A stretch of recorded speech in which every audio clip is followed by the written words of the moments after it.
Alappuzha Vandanam medical college ആശുപത്രിയിൽ ഡോക്ടറെ കയ്യേറ്റം ചെയ്തയാൾ അറസ്റ്റിൽ. തകഴി സ്വദേശി ഷൈജു ആണ് അറസ്റ്റിലായത്. തകഴിയിലെ വീട്ടിൽ നിന്നാണ് ഷൈജുവിനെ അറസ്റ്റ് ചെയ്തത്. മനീഷ് മഹിപാൽ നൽകും ആലപ്പുഴയിൽ നിന്നും കൂടുതൽ വിവരങ്ങൾ. മനീഷ്, ഈ ഡോക്ടറെ കയ്യേറ്റം ചെയ്ത കേസിലാണ് ഇപ്പോൾ ഈ ഒരു അറസ്റ്റ് ഉണ്ടായിരിക്കുന്നത്. വിവരങ്ങൾ എന്താണ്? ഇന്ന് വൈകിട്ട് 6:30യോടുകൂടി ഉണ്ടായ സംഭവത്തിലാണ് ഇപ്പോൾ അമ്പലപ്പുഴ പോലീസ് കേസെടുത്ത് ഈ പ്രതി ഷൈജുവിനെ തകഴിയിലെ വീട്ടിൽ നിന്നും പോലീസ് അറസ്റ്റ് ചെയ്തിട്ടുള്ളത്.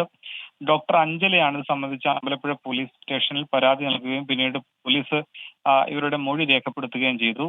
ആശുപത്രിയിൽ വീട്ടിൽ മദ്യപിച്ച് വീട്ടിൽ നിന്നും ഇറങ്ങുന്ന സമയത്ത് സ്റ്റെപ്പിൽ നിന്ന് വീണ് തല പൊട്ടി അങ്ങനെ നെറ്റിയിൽ മുറിവുമായിട്ടാണ് ഇയാൾ ആശുപത്രിയിൽ എത്തുന്നത്. ആ സമയത്ത് അത്യാഹിത വിഭാഗത്തിൽ ഉണ്ടായിരുന്ന ഹൗസ് സർജൻ ആയിട്ടുള്ള ഡോക്ടർ അഞ്ജലിയാണ് ഈ നെറ്റിയിൽ തുന്നിക്കെട്ട് ചെയ്യുന്ന സമയത്താണ് ഇയാൾ 2 തവണ കൈ തട്ടി മാറ്റി. പിന്നീടാണ് ഇയാൾ കട്ടിൽ നിന്ന് എഴുന്നേറ്റ് കൈ പിടിച്ച് തിരിച്ചത്. പിന്നീട് അവിടെ നിന്നും മറ്റു ജീവനക്കാർ ഇയാളെ പിടിച്ചു മാറ്റിയ ആ സമയത്താണ് ഇയാൾ കടന്നു കളഞ്ഞത്.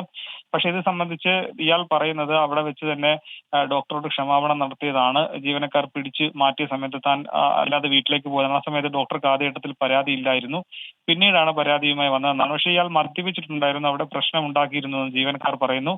ഈ അത്യാഹിത വിഭാഗത്തിന് തൊട്ടടുത്ത് തന്നെയാണ് പോലീസ് ഹെഡ് പോസ്റ്റ് ഉള്ളത്. പക്ഷെ അവിടെ നിന്നും ഇയാൾ കടന്നു കളഞ്ഞിട്ടും പോലീസ് ഇയാളെ പിടികൂടാൻ തയ്യാറായില്ല എന്ന ഒരു ആക്ഷേപം കൂടിയുണ്ട്. എന്താണെങ്കിലും ഇത് സംബന്ധിച്ച് ജാമ്യമില്ല വകുപ്പ് പ്രകാരമാണ് ഈ തകഴി സ്വദേശിയായിട്ടുള്ള ഷൈജുവിനെ പോലീസ് പിടികൂടിയിട്ടുള്ളത്. എന്താണെങ്കിലും അറസ്റ്റ് രേഖപ്പെടുത്തിയിട്ടുണ്ട്. നാളെ കോടതിയിൽ ഹാജരാക്കുമെന്നും പോലീസ് അറിയിക്കുന്നു. പ്രവിത.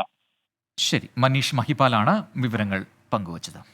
അപ്പോൾ നേരത്തെ പറഞ്ഞത് നമ്മൾ ഓണത്തിൻ്റെ റിപ്പോർട്ടുകളിലേക്ക് പോവുകയാണ്. തിരുവോണ നിറവിലാണ് ഇന്ന് മലയാളികൾ ഉണ്ടായത്. പൂവിളിയും പൂക്കളവും സദ്യവട്ടങ്ങളുമായ വീടുകളും ക്ലബ്ബുകളുമെല്ലാം ആഘോഷ വേദിയായി മാറുന്ന കാഴ്ചയും നമ്മൾ കണ്ടു.